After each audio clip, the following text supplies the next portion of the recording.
2014 Hot 6 GSL Season 1 Round 16 Classic vs. Rain.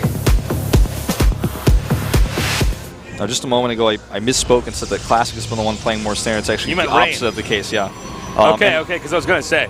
That makes Rain a little bit more predictable, but on the other side of things, Rain just did a bit of a cheesy build. I wouldn't call it a cheese necessarily, but it's a bit cheesy. It's definitely like you have to do a ton of damage with it or you're going to be very far behind. It's almost like a super fast timing attack or something, to use like a proper term, I guess, but regardless, it's something that we don't see from Rain too often. Rain's been switching up his style up quite a bit recently, especially in Pro League, so it's really tough to call. I mean, it's hard to say one way or the other. I want to give a slight edge to Classic, but it's really, really hard to predict one way or the other. So, Wolf, you've been sporting a beard here today. I have. I think I shaved 5 days ago was the last time. Just one day I decided, you know what, I'm just not going to shave. Have you ever grown out a full beard? Yeah, I actually had one in high school. The funny thing is, the more I look at myself growing this beard, the more I feel like I'm like 16 again. So when I was 16, I had like a full beard, like slightly more full than what I have now. My high school didn't let me grow out a beard. I had to be clean shaven. My father wasn't very happy with it, but my school was compliant. They were compliant with beards? They were compliant with my beard. Every guy, if he can grow a beard out, should grow like a full beard at least once. Try it. You got to try it. Now, here's the thing about growing out a beard, non-beard growers. It's gonna itch. It's gonna itch. About 2 to 3 weeks in there, it's gonna itch. You're gonna say, "Ow! It scratches, it hurts." Well, you got to be tough. You got to be tough. Don't give up. You got to be tough. Yeah. You got to then keep going. Now, here's my problem is that I can't grow a very good mustache because I wanted to go as Mario for Halloween one time, and I just couldn't. I could not quite grow the good mustache. I get kind of like the thin, like the pencil lip porn director mustache. Now, as far as like, you know, on my face, on my cheeks, it being a neck beard, I got a neck beard going on. Yeah. For me, I got the neck beard that it could make an angry Redditor get jealous, man. My neck beard can go pretty thick too. I've got like my sideburns part of my beard. I don't know what the side part ends up being a little bit thinner. It takes a little bit more time for me. And see, I have no problem with the sideburns. I've seen you all sorts of beards, man. John Travolta clone. Over here, I got the grease sideburns going on. I got to maintain those, Wolf. Yeah. Sometimes they get too big and bushy, and I got to just go to the bathroom and get some scissors and clip them down. You got to clip them down, man. You got to keep those under control. Don't let them control your face. This you control them. Tasteless fact here is that Tasteless clips his sideburns at least once before going to get a haircut. It's a smart choice. That's the right thing to do. Keep them in check. Yep. Don't want to end up like Clyde with the sideburns going down all the way like a chin strap. Remember when everybody on EG had a chin strap? Yeah, that was kind of a funny situation. I feel like it had to be intentional, but I just told myself that it wasn't. It was just a natural way of things. I don't think it was intentional. I think it was this subconscious thing. They've proven that if you're around the people that dress a certain way, that eventually everybody starts to kind of subconsciously dress similarly. Yeah, yeah. Like, yeah, that's it's a fact. I wonder if the EG chin beard, that was like they all had that. If that was just subconscious. Or what? The world may never know, Tasteless. We may never know. Now, let's talk about the text here since this game's starting to pick up. They didn't do anything too dramatic in the early game here.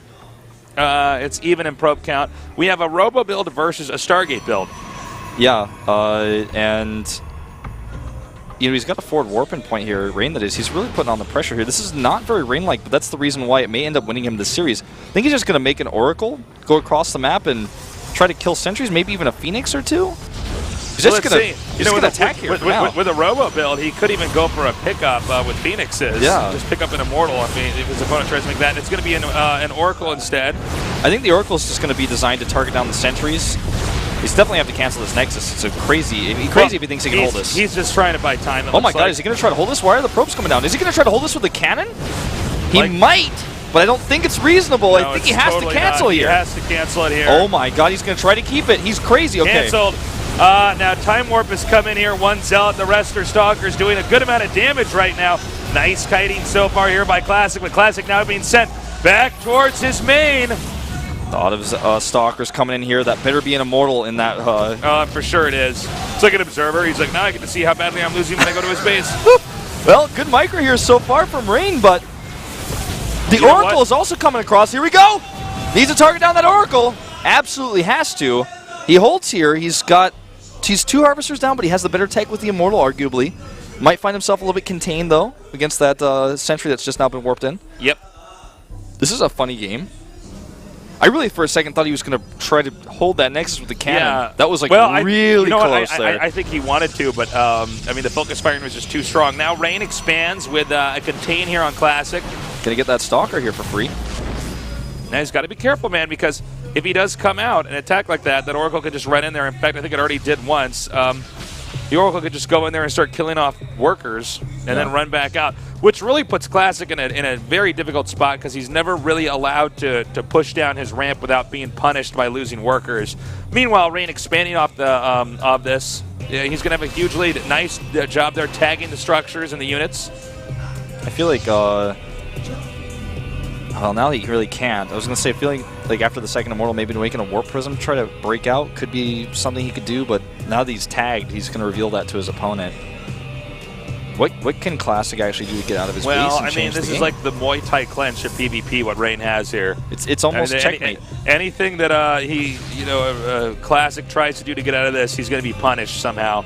The question is, can Classic take the beating? And is Rain good enough? I would say yes, by the way, if it's multitasking, to utilize this position. I think so. Oh, that was unfortunate. He got busted Yeah, he's there. actually just going to kill all these with the Oracle, probably. I don't really. He's considering it. Oh, wow. Nice baiting. Nice that bait. was so good. And now he gets up the ramp. That was so sick. That's going to be Just game, get I both feel. those Immortals. Well, I mean, the game can go on, but I mean, to lose 2 Immortals like that when you're still on one base, that's pretty brutal. Way too many Stalkers on the low ground now. He's just going to push up, start Okay, targeting these with down. that warp in there, I think that does it. There's the Warp Prism I was talking about, but it's just not going to matter here. It's not useful anymore. That is game. Going to lose the rest of these, and Nice microing here. he's just lost too many probes. It's 2 base against 1 regardless. So Rain will take this. Nice micro here by Classic. He's trying to make a good show here. He's going to survive somehow, but the next warp into units... Yeah, there's even a Phoenix coming to shut down the Warp Prism. 25 to 14, I believe, was the worker count here, with Rain obviously in the lead.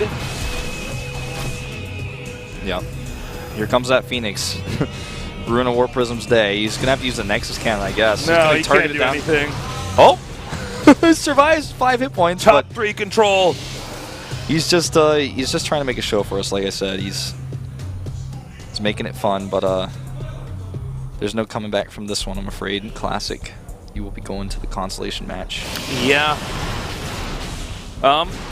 He's trying with all his might. Well, even though Classic is stuck in his base, the real story is that Rain has this expansion up and running. He's just going to continue to get a bigger and bigger lead. Obviously, he should be aware that the Warp Prism is present somewhere on this map. Now, from here, it looks like Classic has forced Rain into a position where Rain has decided, okay, I can't do this contain any longer. I'm at risk. The Warp Prism is out and about. I do not want to lose everything to this Warp Prism. He's losing 2 pylons here, which is going to cost him some minerals. He's going to lose some building time as a result. He goes down to 59 of 60 as supply block. Phoenix actually scouts rather than trying to find and kill that Warp Prism. It looks like Classic is just trying to hit a timing where he counters his opponent, but already the army supply much better for Rain. He's already capitalized on that base, and he's got an Immortal out. Let's see if this counterattack is effective here. Second Immortal about to pop out. There it is. I don't think he's got this. With the Immortal present. Nexus Cannon as well. Time Warp goes down because he doesn't even need the cannon. Few Warpins being played here, but I don't see it with the second Immortal there. It's definitely going to be way too easy for him to hold this off. No way. Even the Phoenix comes in to help out now. And that is going to be game. GG. Rain will advance. Nicely done, Rain. He's still solid. In a matchup that's so tricky, that's so volatile, he is still consistent enough. Whether it's attacking or defending, cheese or standard play, he knows how to make it work and pull through with a win. Really cool strategies that we saw coming out from These Rain. PvPs have been awesome today, by the way. He's basically just gone into playing the opposite of how he normally plays, which I feel catches especially his teammates off guard, but the other process in the group. He didn't have to play against Squirtle, luckily for him, and he just only played his teammates and then played the opposite of how he normally plays and gets into his opponent's heads, I feel, and that's what got him out of this group. Really nicely done there by Rain. So he's first out of our group. We have 3 Protosses left. In our next best of 3, we're going to see who's going to be the first to be eliminated here from Group C after this short break.